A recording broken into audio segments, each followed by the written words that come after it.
So today I want to talk about identifying your ideal customer profile and strategy. And I want to use LinkedIn as a bit of a platform to communicate some of the decisions that if you're in the business of lead generation and sales, you really need to give more attention or pay more mind to when you think about targeting.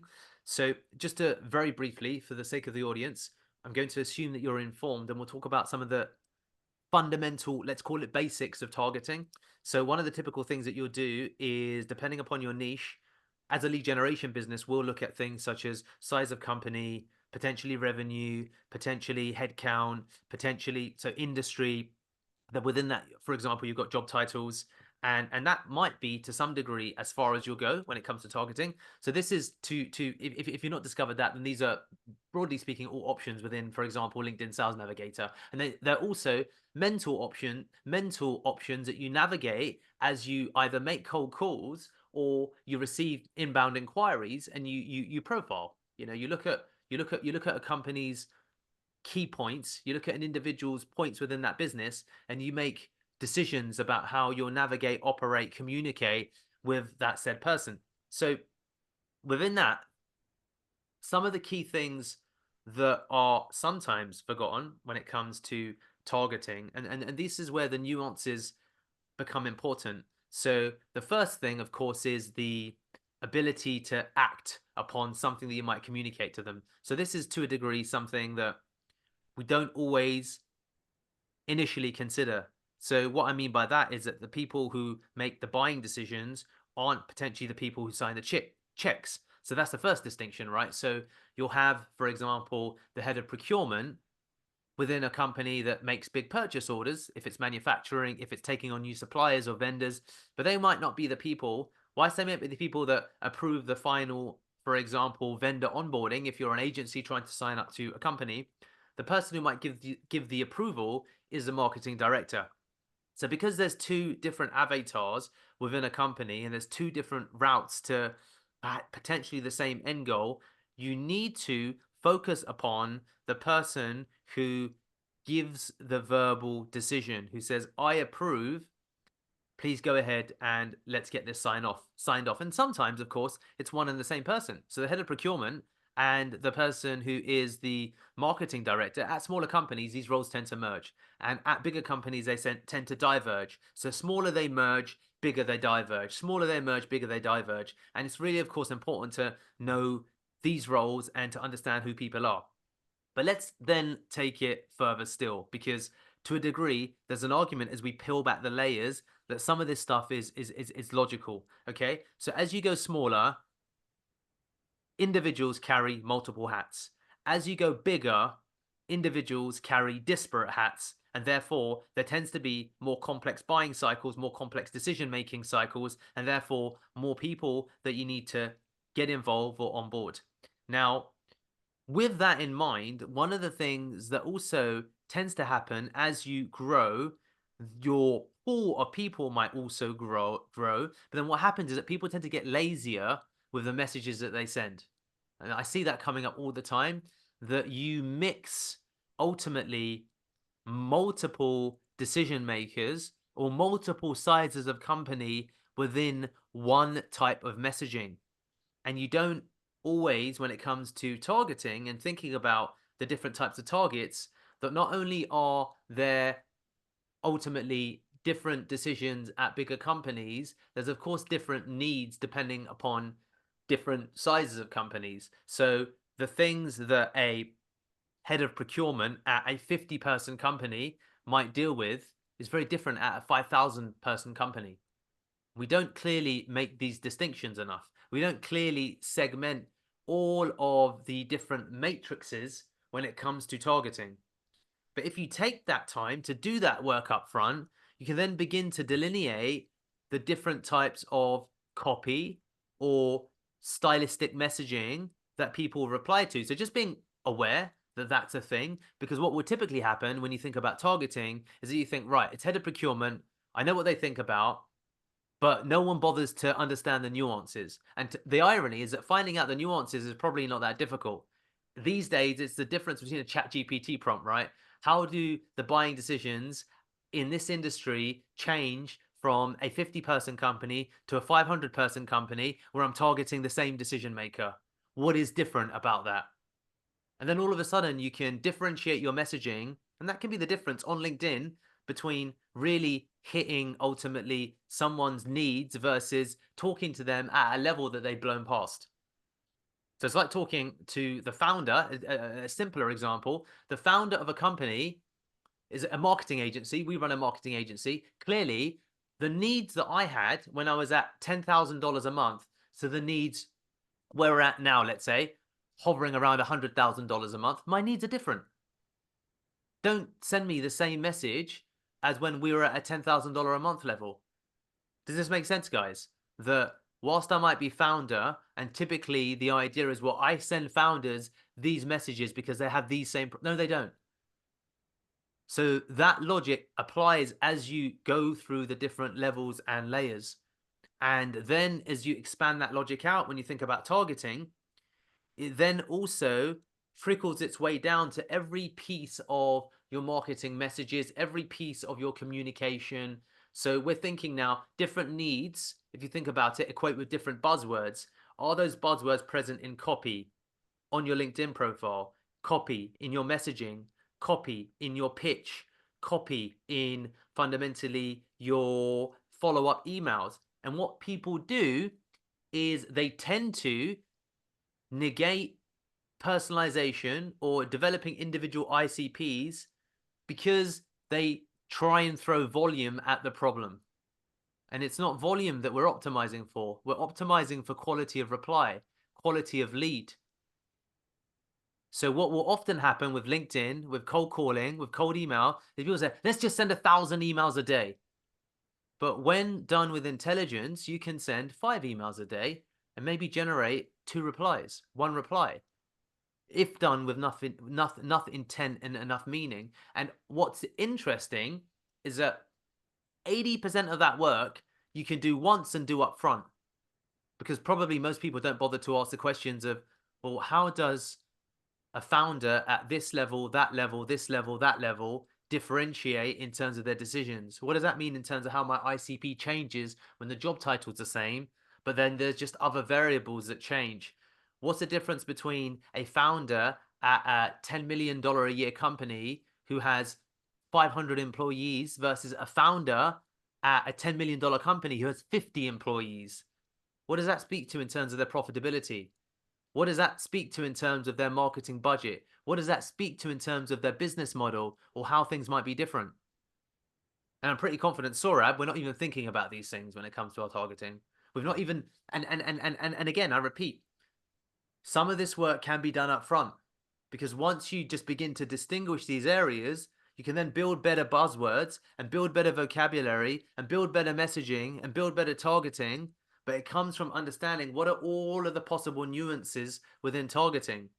And when you're doing outreach sales, the irony is the vast majority of us would tend to target the same people, C-suite executives as an example. And then the size of the companies. So some variables aren't variables. Some things are the same. So founders are founders, but then within founders, how many subsets are there? Within sales directors, how many subsets are there? If you're a sales director at HubSpot and you manage 300 people across your North American sales team versus a sales director at Pearl Lemon where you manage a team of 5, your desires, your budget, your wherewithal, everything's different. But we'll probably send those 2 people the same messages, which is illogical if you think about it. And then what we do is we spray and we pray, because tools have allowed us or have led us to dilute the thinking that goes into the use of said tool. And there's a lot of, unfortunately, omissive data out there that omits the reality that it's the thinking that determines the ultimately intelligence or results you can generate from the tool, because most people will purport to say the tool does the thinking for you so you don't have to. But if you look at anyone who looks at these areas successfully, they really take, let's just take a day. Let's take 2 days to think about every single different aspect of every single decision maker that we want to target.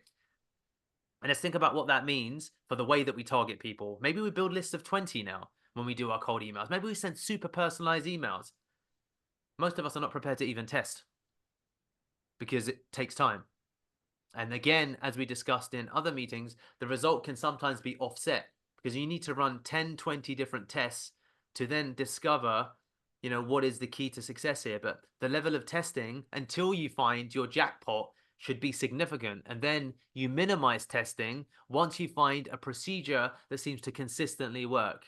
And until you found that procedure, you must aggressively test absolutely everything because you're optimizing for the first result, the proof of concept. In absence, and again, of course, there's different levels to this because if you have a proven process, then you stick with the proven process. And to some degree, this is the argument why some people don't change routines at work, because routines that are still working, that work over time, probably need only iterative and not exponential change. But where you don't have a system or process that works, it suggests that you need to make continuous tweaks to the system that you have, because what's ironic is that people use poor or lackluster results as a benchmark for success to say, well, I got one appointment now every 3 months, so clearly I'm doing something right. No, mostly it's fucking wrong because that's why you're not getting any results.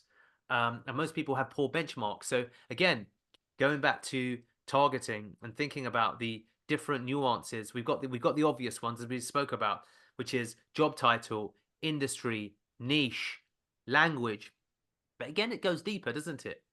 Because again, there's like Riaz, like you spoke about, there's a reason that you use Noah. You use names that are well liked because you thought it was an important small nuance of sales psychology. So, how does that then, or how do we extrapolate or expand that out when it comes to every single aspect of every call or every piece of targeting that we set up? If we're in an industry, are there certifications within that industry that are well recognized that we can speak about? So wouldn't it be better, as an example, if we now take that and apply it to LinkedIn profiles? If we're targeting an industry where everyone respects a HubSpot certification, are we looking at the certifications that exist and making sure that we have the right set of credentials that are relevant for the industry? So it doesn't just relate to scripts and buzzwords, right? It relates to an entire ecosystem.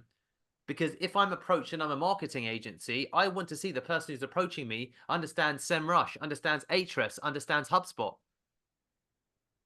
So if you build up your ecosystem of, let's say, buzzwords, you can extrapolate that out to the entire LinkedIn profile. You can extrapolate that out to all of the fundamental language that you use. So that's where having a knowledge of your target market, and again, think about this. A founder at a 10-person company might not be using HubSpot because HubSpot Premium maybe costs $250 a month. But a founder at a 500-person company probably only uses HubSpot because they made the move from bootstrap tools to enterprise tools. So then there's even that distinction, you see? So there's certain tools that are enterprise and there's certain tools that are entry level. There's a reason we, for example, at Pearl Lemon don't use Salesforce, because Salesforce is probably $1 or $2, $3,000 a month, and we're frankly too small to get the most value from Salesforce.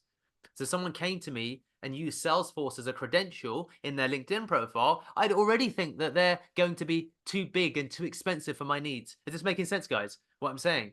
That it goes all the way down to the credential level, it goes all the way down to the voluntary level. Like, if we're in an industry where we're talking about green energy, are we referencing what we do to remain carbon neutral, what we do to show that we're keeping up with the relative Joneses in that market? All of these aspects relate to targeting because it's about mirroring, of course. And mirroring is a function of all of these pieces that collectively can help contribute towards success, because you say the right things, you have the right credentials, you speak about the right case studies, you understand their correct needs, and then you can have a real improved quality of outcome that begins with thinking about the targeting. So people talk about, for example, building up a user persona, but I don't think people would necessarily understand how to use a bloody user persona. It's like, okay, cool. This is my target network. Ultra high net worth individuals that we're going after. Amazing. Are we in our profiles and in our language and in some of the things we make reference to talking about things that would connote us having an ultra high net worth lifestyle? Millionaires want to work with millionaires. If we're targeting CEOs of luxury companies, are we talking about Dior and Dolce and Gabbana in our profiles? Is that even relevant? Is that poor man's rich as opposed to rich man's rich? I don't know. in the UK, we have this saying that having an MG is the poor man's Ferrari.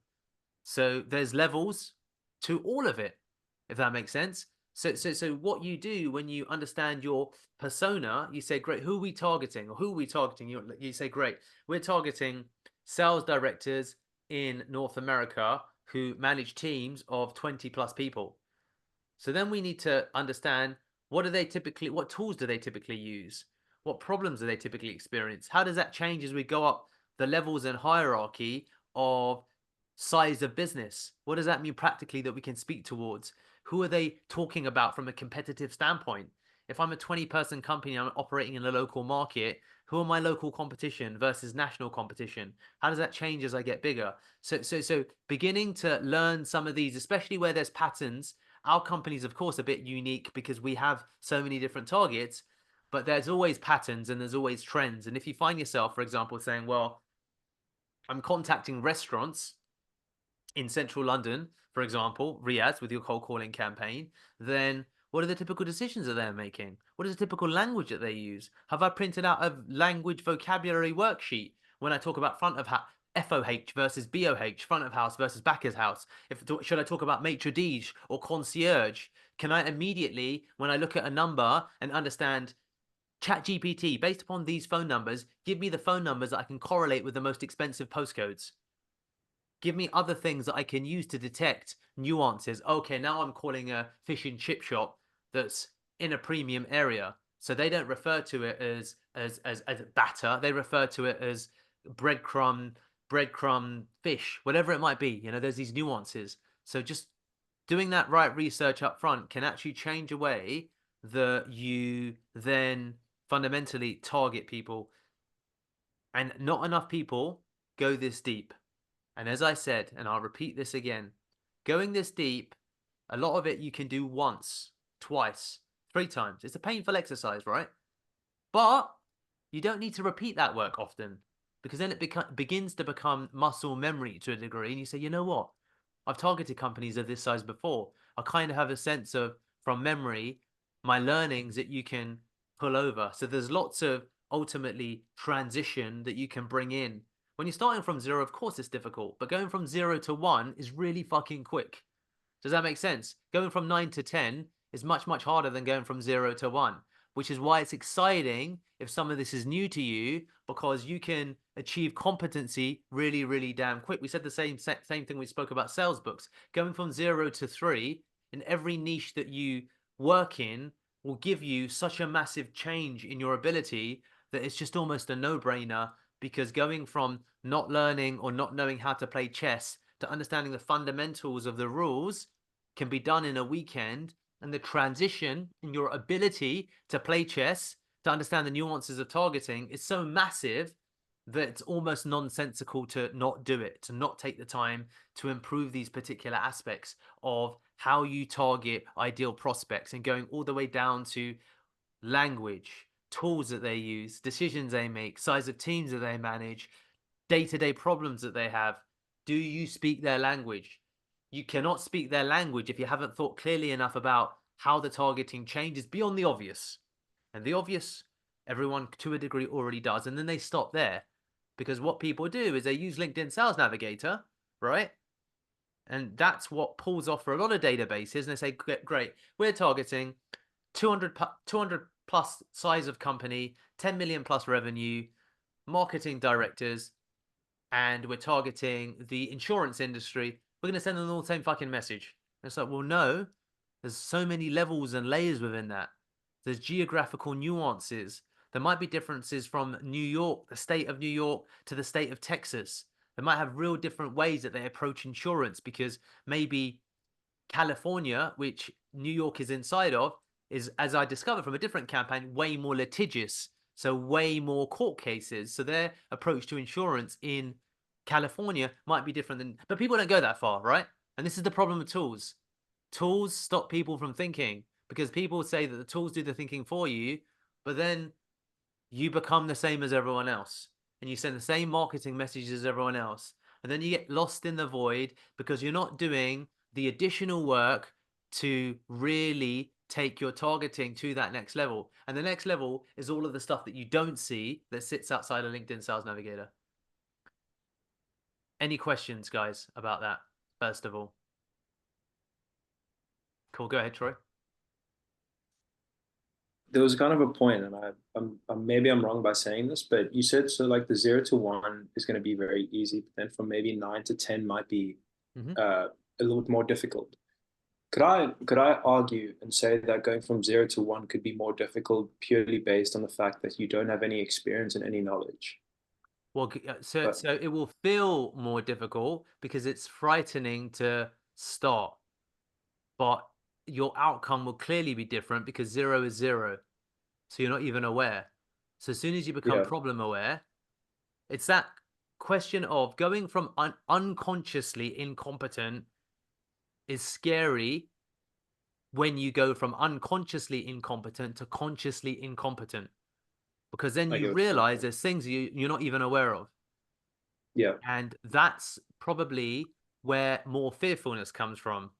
But practically going from, you know, very good to excellent is a difference between Messi and Cristiano Ronaldo. It's a very, very difficult thing to make those levels of leaps. But 0 to 1 is a great place. It just feels scary because it's like learning to drive.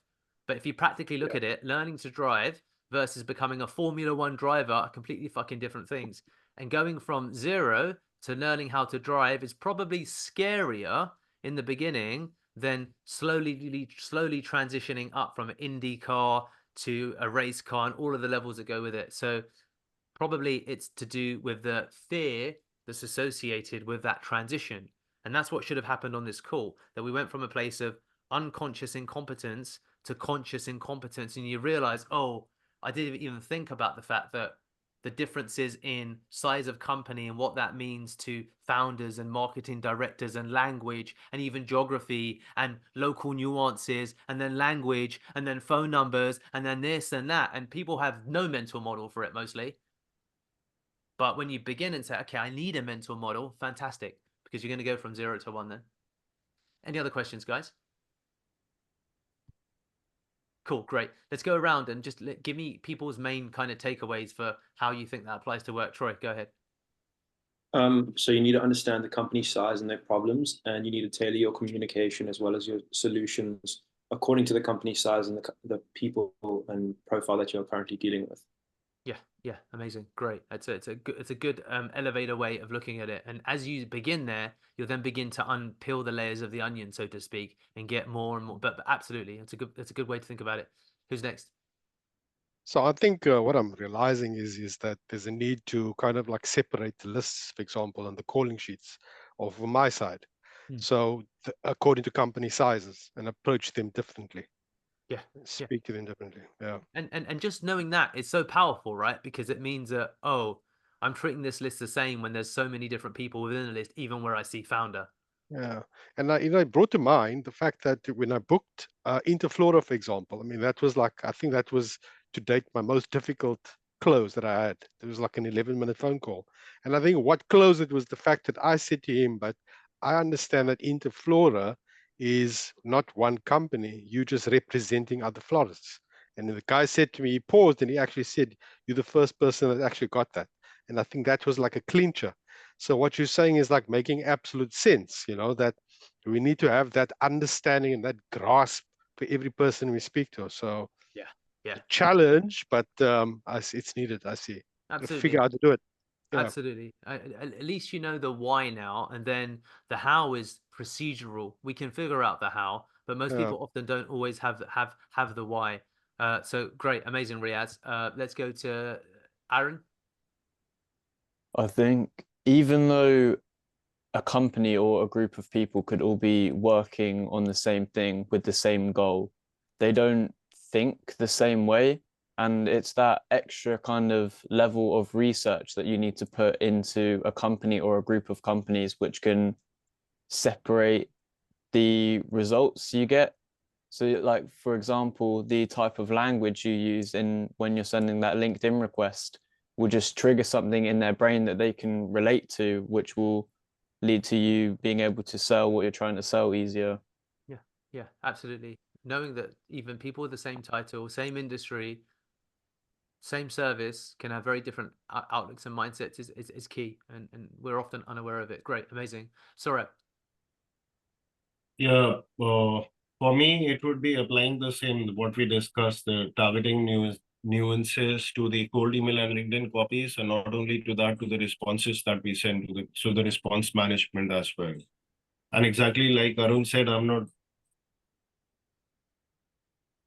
when we reach out to people, because our outreach is cold, our messaging should, I think it should connect somewhere. A problem that they already have, a solution that we are providing. So that connect needs to be made, and that needs to be made because for Riaz, it's different. Riaz is speaking to a person. It's probably even more difficult, but then he has a real-time connect with the person. For us, we are just sending a cold email or we are sending a cold message on LinkedIn. If it makes no sense to the person, we cannot expect any response from that person. So how to make that connect, that this is what we are selling and this is why it's important for you. This is the problem that you have, and this is the solution that we are providing to you. So look, revisiting the copies from that point of view, and yeah, trying to make that connect in a way. Yeah, with the prospects. Amazing. Yeah. Exactly. And once you begin to understand the differences of size and what that means based upon typical problems, you can then build that into email communication, LinkedIn communication, and say, hey, D, I just stumbled upon your LinkedIn profile and noticed that you're the managing director at the Pearl Lemon Group. So I just really wanted to reach out and just to see if you're experiencing some of the same challenges that we see that other companies that we work with in your industry of the same size are having. So if that relates to, for example, challenges around your actual lead generation tools, typically, then there's issues that relate to scaling, the nature of lead generation, the deliverability issues that come up with complex campaigns. These are some of the problems that we've solved at companies that are similar of your size. So if that sounds like something that you'd love to have a chat about, maybe we can explore.